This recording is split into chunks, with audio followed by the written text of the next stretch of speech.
Bag কাঁধে মুখে হাসি, সাথে প্রিয় বন্ধুর সাথে বেরিয়ে পড়েছিলাম সিকিমের উদ্দেশ্যে, পাহাড়টাকে এক নতুন স্মৃতির খোঁজে। আজ ছিল 4 তারিখ, আজ চলে যাবো সিকিম ঘুরতে। দুপুরেতে রেডি হয়ে পড়েছিলাম, যেহেতু অনেকদিনের জন্য ঘুরতে চলে যাবো, তাই মায়ের মন খারাপ হয়ে গেছিল। এদিকে আমার ব্যাগ গোছানো কমপ্লিট। তারপর বড় মাকে নমস্কার করে বেরিয়ে পড়লাম সিকিম যাওয়ার উদ্দেশ্যে। এদিকে মা, বাবা, কাকি ভাই সবাই মিলে যাচ্ছিল আমাকে ছাড়তে। এদিকে সব ভাই বাদাসা চলে এসেছিল রেডি হয়ে। আর একে দেখো, এখানে সিকিম ঘুরতে আছেন, থাকতে আছে, তখন ধরতেই পারবে না।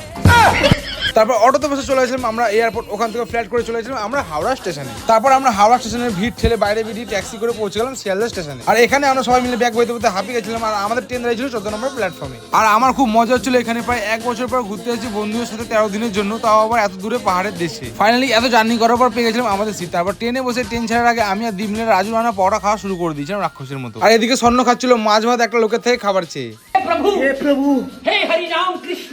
আর এরকম ধরনের শশা যদি তোমাকে দেখে থাকো অবশ্যই কমেন্ট করে জানিও। তারপর ডিনার করে আমরা নিজের সিটে পদুলটা ঘুমিয়ে পড়েছিলাম। তারপর ভোর 5টায় ঘুম থেকে উঠে না হেঁকে খেয়ে নিলাম লেবু চা। তারপর খেলাম কেক, কলা, বিস্কুট আর খেলাম বাসি লুচি। আজ এটা খেতে হেভি লাগছে।